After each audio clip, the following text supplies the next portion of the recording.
She knocked with full breasts after his wife passed. The cowboy sat alone with a hungry baby. The cowboy woke before the sun, the way he had every day since the world had changed for him. The sky outside his small window was still dark blue, and the wind moved softly across the wide land around his ranch. He lay still for a moment, listening. There was no sound of his wife breathing beside him anymore. That empty space felt louder than any storm. He slowly sat up and ran a hand across his face. His eyes felt heavy, but he knew he could not rest. A small cry came from the wooden cradle near the bed. His baby was awake. He stood and walked over, lifting the little one into his arms. The baby's face was red and tired, and the tiny hands moved in the air like they were searching for something. The cowboy held the child close to his chest and walked back and forth across the room. He whispered soft words that he barely remembered how to say. "It's all right," he said quietly. "I've got you." He did not know if he was saying that to the baby or to himself. The house felt too big for just the two of them. Every chair, every plate, every old photo on the wall reminded him of the woman who had once filled the space with laughter and warmth. Now the walls only held silence and memories. He tried not to look at the corner where her sewing basket still sat. He tried not to think about the last day he had held her hand. The baby cried again, louder this time. He checked the bottle on the small table near the stove. It was almost empty. He sighed. He had been trying his best to care for the child, but he knew he was still learning. There were moments when he felt lost, like a rider without a trail. He warmed the milk slowly, watching the steam rise into the cold morning air. The fire in the stove crackled softly, and its light moved across the walls. The baby finally settled when he fed them, and their small eyes closed as they drank. When the baby was calm, he laid them back in the cradle and stepped outside. The land stretched wide in front of him. The grass moved like waves under the wind. His horse stood near the fence, waiting. The cowboy leaned against the wooden post and looked at the sky. The sun was starting to rise, painting the clouds with soft orange and gold. This used to be his favorite time of day. He and his wife would stand together, watching the light change the world. Now he stood alone. He went through his morning work slowly. He fed the horse, checked the fence, and walked the land like he always had. The ranch still needed him, even if his heart felt tired. Each step felt heavier than the last. By the time he returned to the house, the baby was awake again. He picked them up and held them close, feeling their small warmth against his chest. He sat in the old wooden chair near the window. Outside, the wind picked up and clouds moved in. It looked like a storm might come later. He thought about how different his life had been just a short time ago. Back then, the house had been full of plans and dreams. They talked about raising their child together, about building a better future on this land. Now those dreams felt like pictures from another life. As the day went on, he tried to keep busy. He cleaned the table, washed the dishes, and fixed a loose board near the door. The baby slept in short moments, and he used those moments to catch his breath. In the afternoon, the sky turned gray. The wind grew stronger, and dust moved across the open land. He closed the windows and made sure the door was secure. The house felt even quieter with the sound of the wind pressing against it. The baby woke again, hungry and crying. He picked them up, but his arms felt tired. He walked across the floor, back and forth, trying to calm them. He spoke softly, telling the baby about the land, about the horse, about the way the stars looked at night. He talked about their mother, even though it made his chest feel tight. "She would have loved you so much," he said. The baby's crying slowly faded into small, soft sounds. He held them close, and rested his head against the wall for a moment. That was when he heard it. A knock. It was quiet at first, almost lost in the sound of the wind. He froze. No one ever came out here. The town was far, and the road to his ranch was long and rough. He stood still, listening. The baby moved in his arms, and he held them tighter. He walked slowly to the door.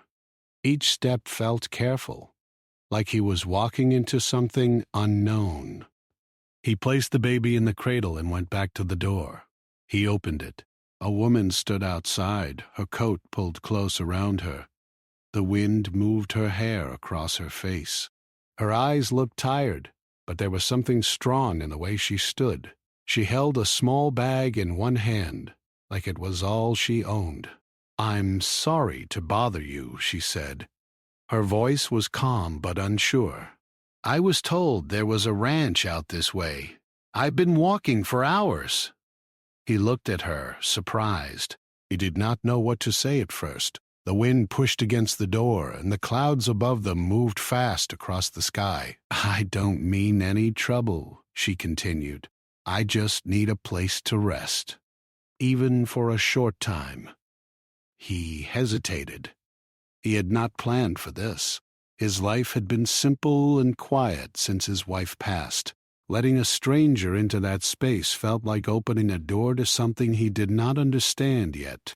Behind him, the baby made a small sound. The woman's eyes moved past him, and she noticed the cradle. "You have a child," she said softly. He nodded. Her face changed then. The tired look softened, and something kind appeared in her eyes. "I can help," she said, "if you'll let me."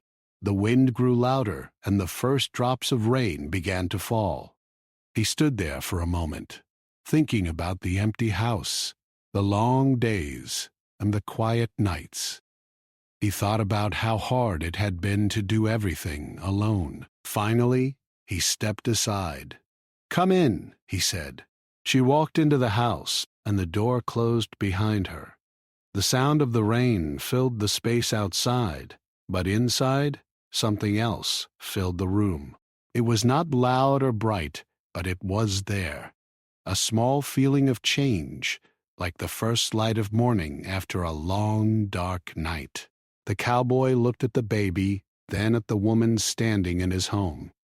He did not know what this moment would lead to. He only knew that the silence that had ruled his life for so long had just been broken. The rain continued to fall outside, tapping softly against the roof and the windows. Inside the small house, the air felt warmer now that the woman stood near the door. The cowboy closed it behind her and set the wooden latch in place. For a moment, neither of them spoke.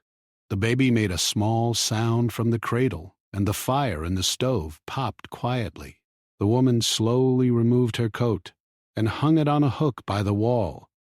She looked around the room, taking in the simple table, the worn chairs, and the small pictures on the wall. Her eyes paused on one photo of the cowboy and his wife standing together in front of the house, smiling under the open sky. "I'm sorry," she said gently.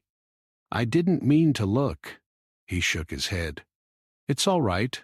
The baby cried again, a soft but tired sound. The woman's eyes moved to the cradle. "May I?" she asked. He hesitated for a second, then nodded. She walked slowly over and leaned down. The baby's small hands moved in the air. She picked the child up with careful arms, holding them close like it was the most natural thing in the world. The baby quieted almost at once. The cowboy watched, surprised. He had spent days trying to calm the child, and here this stranger did it with just a gentle touch and a soft hum. "You're good with them?" he said. She smiled, small and shy. "I grew up helping my sister with her children. You learn a few things." She sat in the old wooden chair and rocked back and forth. The baby's eyes slowly closed. "My name is Anna," she said. He nodded. I'm Thomas. The rain grew stronger, and the wind pushed against the walls of the house. The storm outside made the room feel like a small, safe place in a wide, rough world. "Where are you headed?" Thomas asked. She looked down at the baby, thinking, "I don't really know. I left the town behind me this morning. I was hoping to find work somewhere." "Any place that would give me a chance to start over." Thomas leaned against the table. "This land isn't easy. The days are long. The nights can be cold." "I know," she said, "but I'm not afraid of hard work." The baby made a small sound and shifted in her arms. She adjusted her hold and kept rocking. Thomas felt something in his chest move. It had been a long time since he had seen someone care for his child with such calm and patience. He walked to the stove and poured 2 cups of warm tea. He handed one to her. She thanked him and took a slow sip. They sat in quiet for a while, listening to the rain.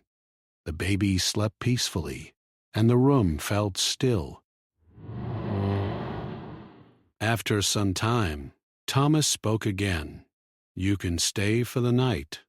The storm doesn't look like it will pass soon." Relief crossed her face. "Thank you. I won't be any trouble. I don't mind," he said. The house could use another voice. The words surprised him as soon as he said them. He realized how much he had missed talking to someone, even about simple things. As the evening came, the rain slowed. The sky outside turned dark, and the land disappeared into shadow. Thomas lit a small lamp on the table. Its soft light filled the room. Anna helped prepare a simple meal. She cut bread and warmed soup while Thomas held the baby. They moved around each other in the small space, careful not to bump into one another. They ate quietly at first, then slowly began to talk more. Anna told him about the town she left, about working in small shops and helping neighbors when they needed it. She spoke about wanting a place where she could feel useful again. Thomas told her about the ranch, about the land that had been in his family for years. He spoke about his wife, but only a little. The words still felt heavy in his mouth. After they ate, Anna washed the dishes while Thomas put the baby back in the cradle. The child stirred but did not wake. "You don't have to do that," he said, watching her clean. "I want to," she replied. "It feels good to help." Later they sat near the fire. The wind outside had calmed, and the night felt quiet again. Anna looked at the floor, then up at him. "You don't have to answer if you don't want to. But what happened to your wife?" Thomas took a deep breath. He stared at the fire for a long moment. "She got sick," he said slowly. "It happened fast. 1 week she was strong, laughing, making plans. The next she could barely stand." He paused. "I held her hand when she went." He continued. "I promised her I would take care of our child. Some days, I don't know if I'm doing a good job." Anna listened without interrupting. When he finished, she spoke softly. "You are," she said. "I can see it in the way you hold the baby." You care.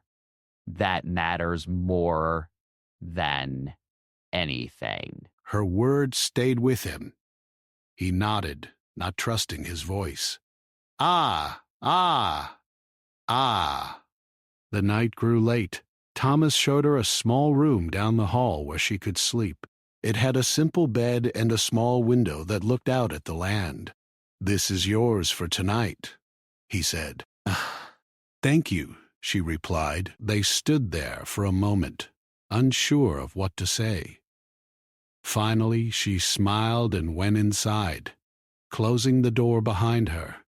Thomas returned to the main room and sat in the chair near the cradle. The baby slept, breathing softly. The house felt different now, not full, not crowded, but not empty either. The next morning the sun rose clear and bright. The storm had passed, leaving the air fresh and cool. Thomas woke to the sound of Anna in the kitchen. She was humming softly as she warmed milk for the baby. He stood in the doorway and watched her for a moment. The light from the window touched her hair and shoulders. "Good morning," she said when she noticed him. "Morning," he replied. They spent the day working together. Thomas showed her how to feed the horse and check the fence. She followed closely, asking questions and listening carefully. She was quick to learn, and she did not complain, even when her hands grew tired. During breaks, she held the baby while Thomas fixed a broken board on the fence.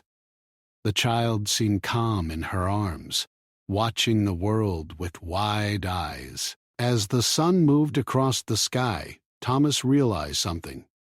The day felt lighter than it had in a long time. The work still took effort, but it did not feel as heavy. In the afternoon, a neighbor rode by on horseback. He stopped at the gate and looked at Anna standing near the house. "Didn't expect to see company," the neighbor said with a small smile. Thomas nodded. "She's staying for a bit." Bah. Helping out, the neighbor tipped his hat and rode on. Anna looked at Thomas. "Is that all right?" "It's fine," he said. "People around here don't mind as long as you work hard and keep to yourself." As evening came, they returned to the house. The baby was fed and settled. Anna prepared another simple meal. They sat at the table again, talking about small things, like the way the wind moved through the grass and how the stars looked at night. Later, they stepped outside. The sky was clear, filled with bright stars. The land was quiet, peaceful. Anna looked up. "I haven't seen stars like this in a long time." Thomas stood beside her. "They were my wife's favorite," he said. They stood in silence, looking at the sky. When they went back inside, Anna turned to him. "I don't know what tomorrow holds," she said. "But if you need help, I'd like to stay, at least for a while." Thomas thought about the long days ahead, the baby, the ranch, and the quiet nights. "You can stay," he said. Anna smiled, and something warm settled in the space between them. That night, as Thomas sat near the cradle again, he listened to the soft sounds of the house. There was still sadness in his heart, and there always would be. But there was also something new now, a small light in the darkness. The days began to follow a new pattern on the ranch. The sun rose over the wide land, and the light spilled through the small windows of the house. The baby's soft sounds became the morning call instead of silence. Thomas would wake, lift the child gently, and walk across the wooden floor while Anna warmed the milk on the stove. At first, they moved around each other carefully, like two people learning a new path. But soon their steps became easier. Thomas handled the work outside, checking the fence, feeding the horse, and walking the far edges of the land. Anna kept the house in order, cleaned, cooked, and watched over the baby. When Thomas returned, tired and dusty, the smell of warm food and the sound of a small laugh from the baby met him at the door. One afternoon, Thomas came back earlier than usual. The sky was clear and the wind was calm. He found Anna sitting on the floor near the cradle, showing the baby a small wooden toy shaped like a horse. The baby's eyes followed the toy, and a soft, happy sound came from their mouth.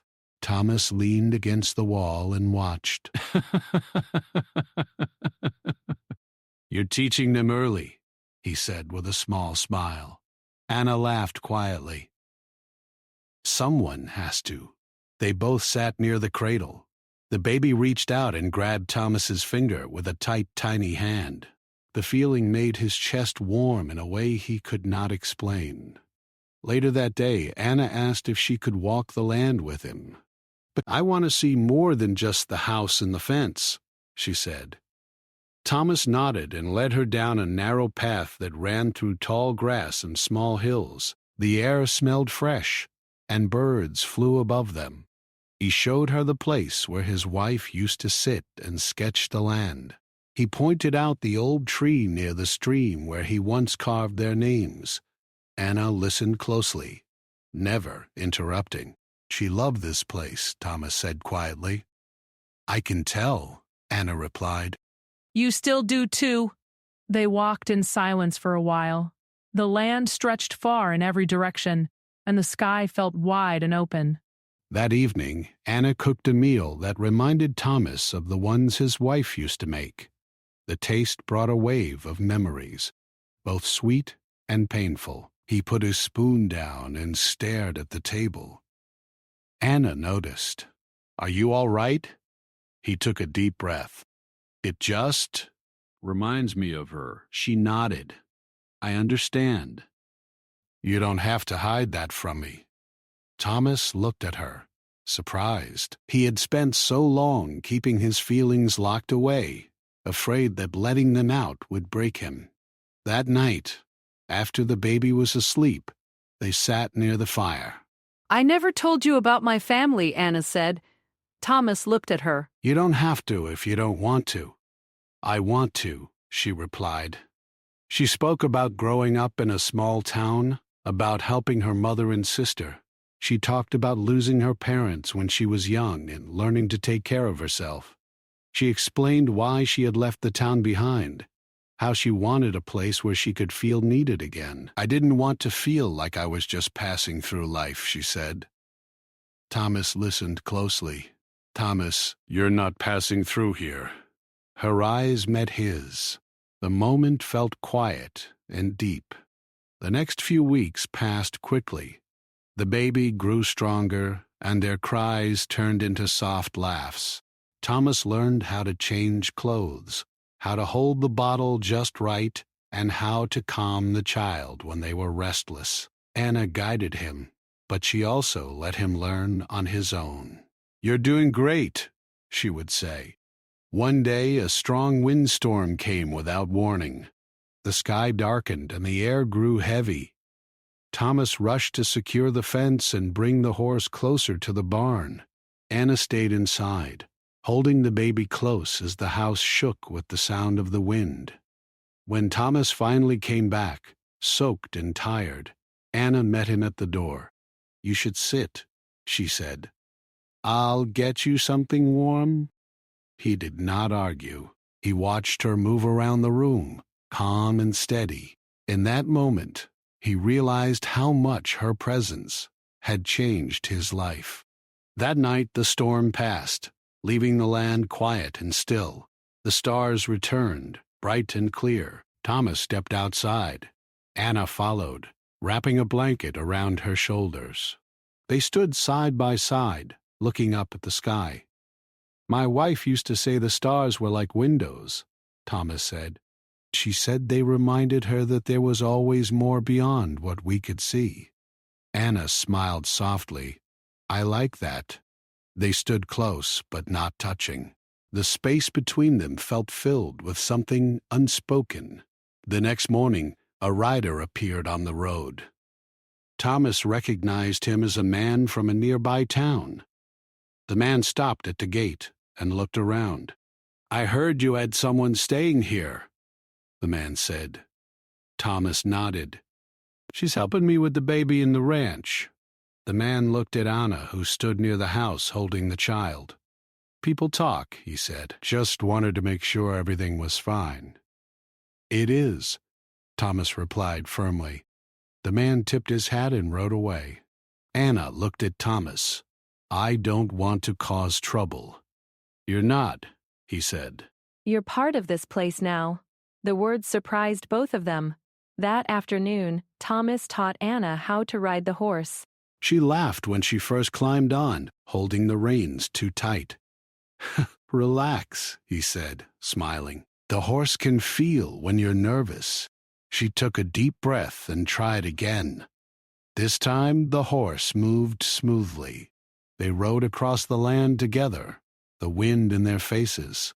For a moment, Thomas felt like he was living in a memory and a dream at the same time. Later, as the sun began to set, they returned to the house.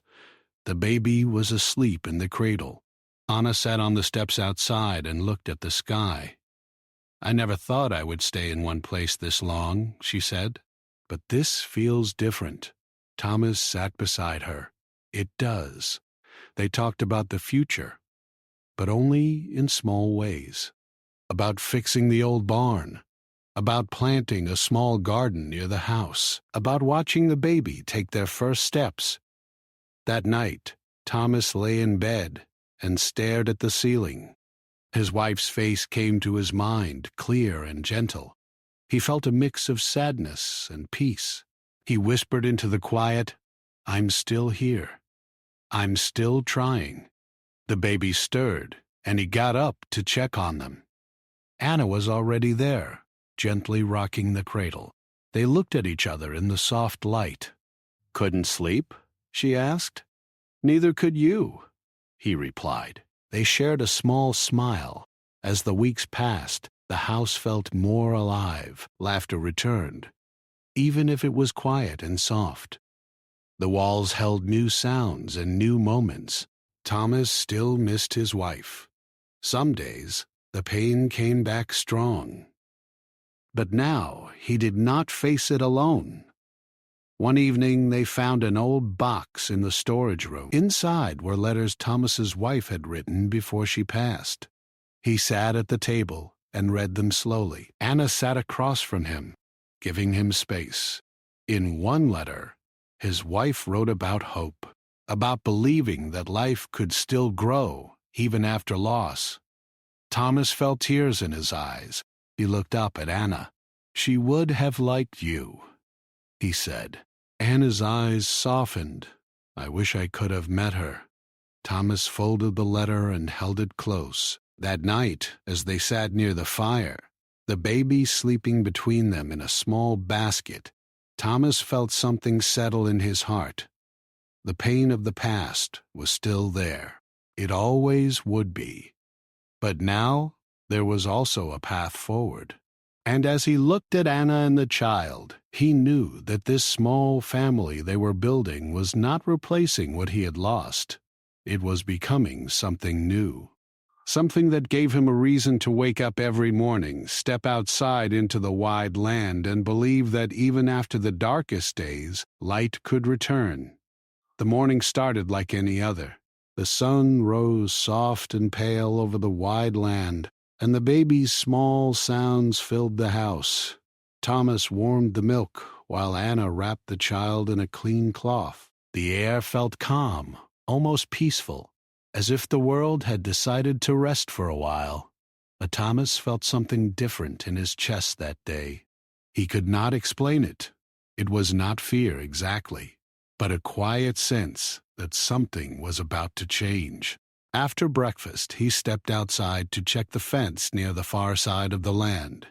Anna stayed behind with the baby, humming softly as she cleaned the table. The wind moved gently through the grass, and the horse stood near the barn, calm and still.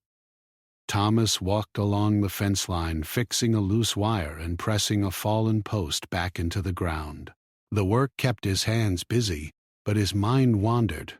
He thought about how much his life had shifted in such a short time. Not long ago, the house had felt like an empty shell. Now it held voices, soft laughter, and the sound of a child growing. When he finished, he turned back toward the house. That was when he saw the rider. A man sat on a dark horse near the gate. He wore a long coat, and his posture was stiff, like he did not feel welcome but had come anyway.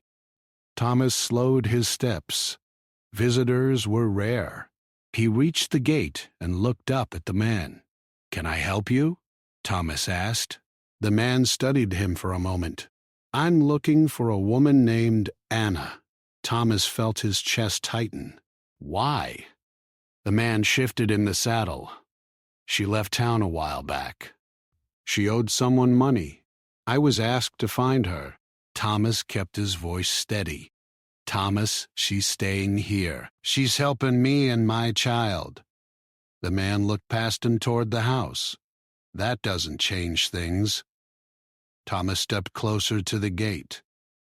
It changes enough. The man frowned. I'm not here to cause trouble. I just need to talk to her.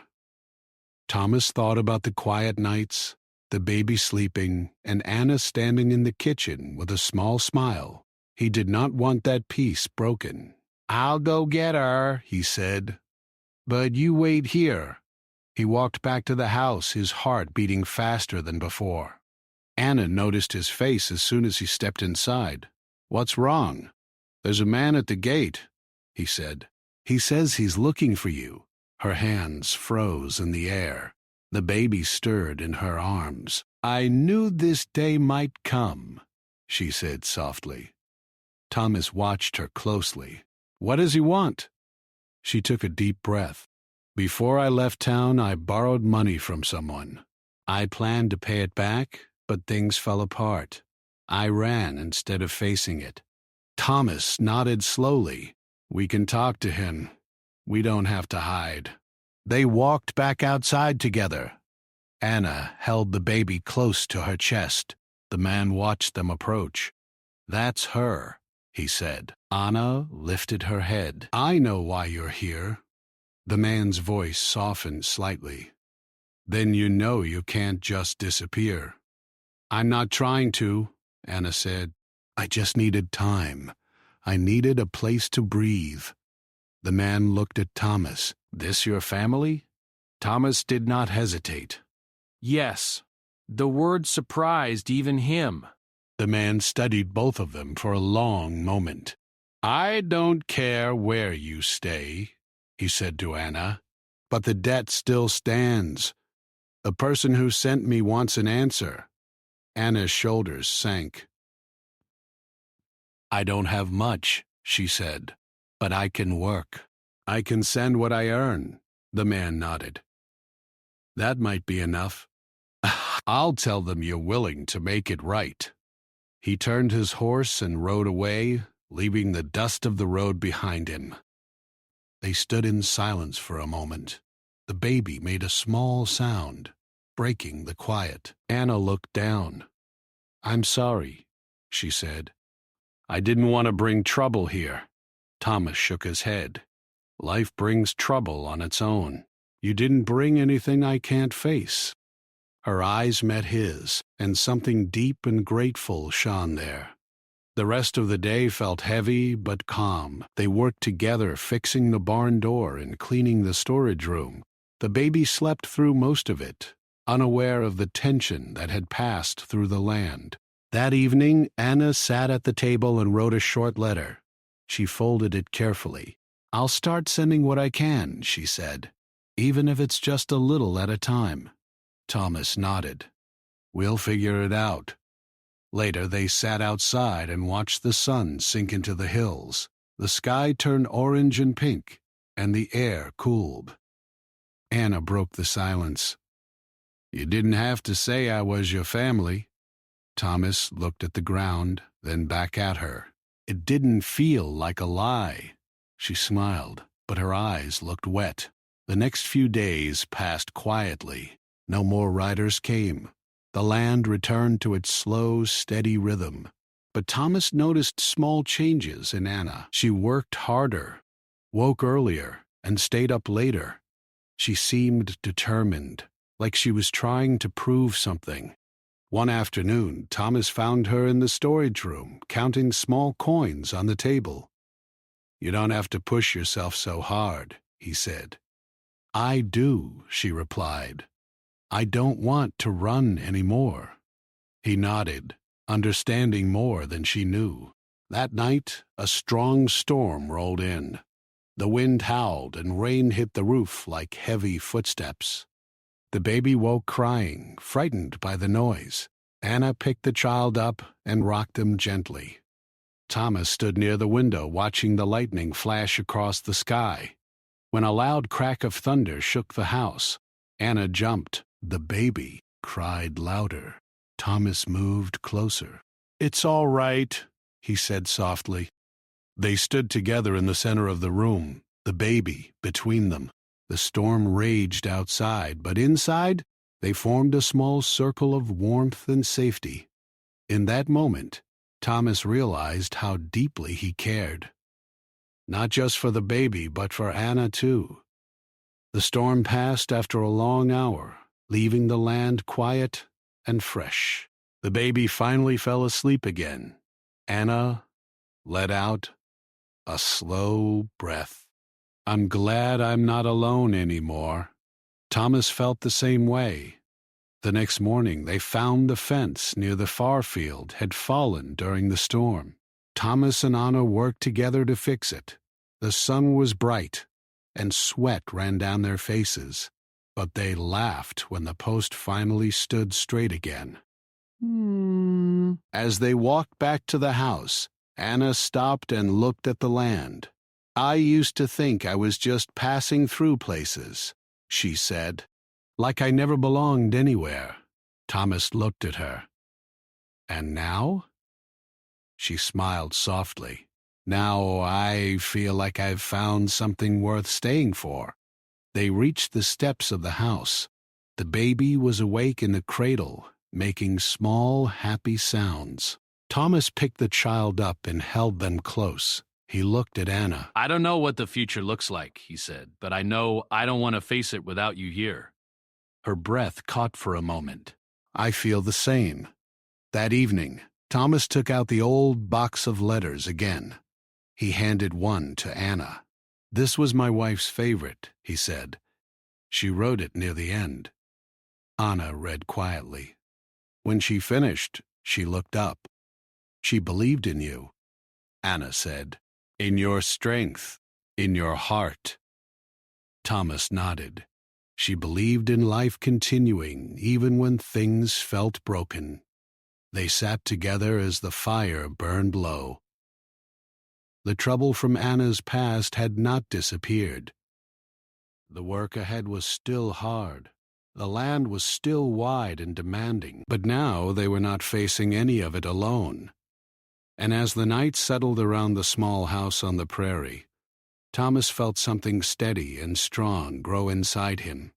Not just hope, but the feeling of building a future piece by piece with the people who stood beside him, even when the road behind them was full of shadows. The sun rose slowly over the wide land, painting the sky with soft colors of gold and pale blue. The morning air felt cool and clean after the storms of the past weeks. The grass shone with small drops of water, and the world looked new again. Inside the house, the baby woke with a quiet sound. Thomas stirred and sat up, rubbing his eyes. He listened for a moment. The house was still. He stood, walked across the wooden floor, and lifted the child from the cradle. The baby's small hands reached out, and Thomas smiled. "It's a good day," he whispered. He carried the baby into the kitchen. Anna was already there, warming milk on the stove. She turned and smiled when she saw them. "Good morning," she said. "Morning," Thomas replied. They stood close for a moment, watching the steam rise from the pot. It felt like a simple moment, but it also felt important, like a quiet promise that life would keep moving forward. After breakfast, they stepped outside.